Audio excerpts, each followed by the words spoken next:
बात छत्तीसगढ़ की करेंगे, जहां विधानसभा के शीतकालीन सत्र के आखिरी दिन कानून व्यवस्था को लेकर गंभीर सवाल उठाए गए।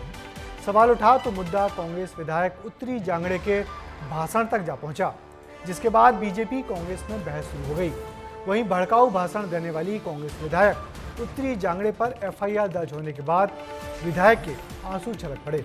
देखिए छत्तीसगढ़ से हमारी एक खास रिपोर्ट। कलेक्टर के अंदर जाना है, बाहर से कोर्ट के लिए आना है। हम सब एक जाके पूरा तोड़ करके आना है। ऊंची और रौबदार आवाज में बोल रही इस नेत्री के बारे में जान लीजिए।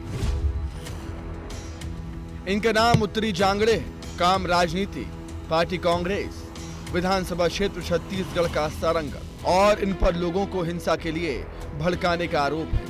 उत्तरी जांगड़े का ये बयान पिछले कई दिनों से टीवी की हेडलाइंस बना हुआ है। जांगड़े पर भड़काऊ भाषण देने के लिए एफआईआर भी हो चुकी है और इसी एफआईआर के नाम पर आज छत्तीसगढ़ विधानसभा में जमकर हंगामा हुआ।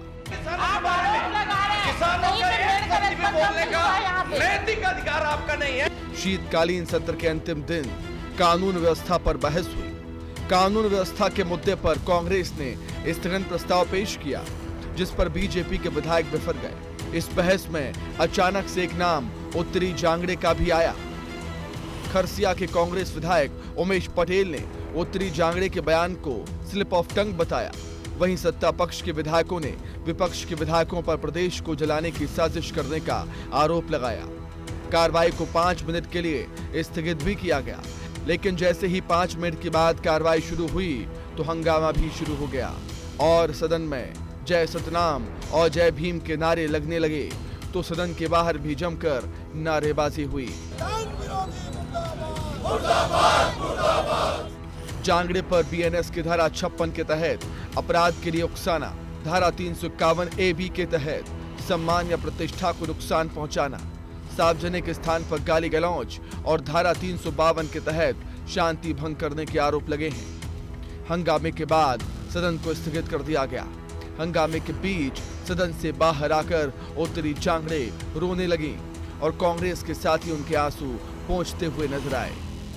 जी मेरे पति को नहीं छोड़े, मेरे को नहीं छोड़े, मेरे बच्चे को भी अभी नहीं छोड़ेंगे। लोग भारतीय जनता पार्टी गंदा राजनीति कर रहे हैं। अभी देख रहे हैं कि दलित विधायक को एक नहीं छोड़ रहे थे, भारतीय जनता पार्टी एक षड्यंत्र कर रहे हैं। यानी भड़काऊ भाषण से शुरू हुई सियासत अब रोने तक आ गई है। बयानबाजी चरम पर थी, राजनेता आमने सामने थे और सर्दी के मौसम में सियासी बयानबाजी ने खूब गर्मी पैदा कर दी। पूरे प्रदेश में कानून व्यवस्था की स्थिति बेहद खराब है। अपराधियों के हौसले बढ़े हुए हैं। नशा के व्यापारी फल फूल रहे हैं। अंत साहू को जेल में पीट पीट के मार डालते हैं, लोहारी बलरामपुर में पीट पीट के मार डालते हैं।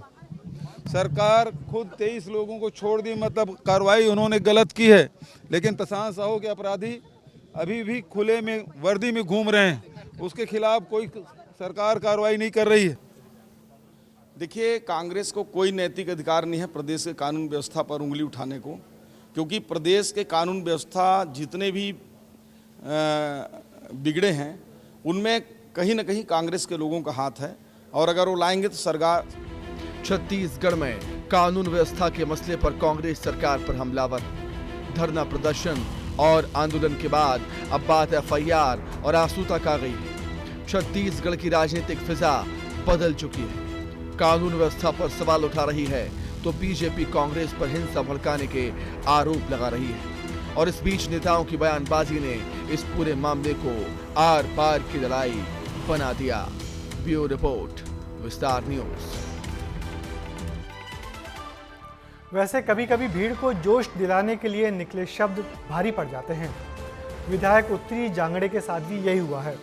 सब जानते हैं कि वो भली महिला हैं, मगर उनकी जुबान फिसलना ही उन पर भारी पड़ गया। विधायिका जी पर केस दर्ज हो गया।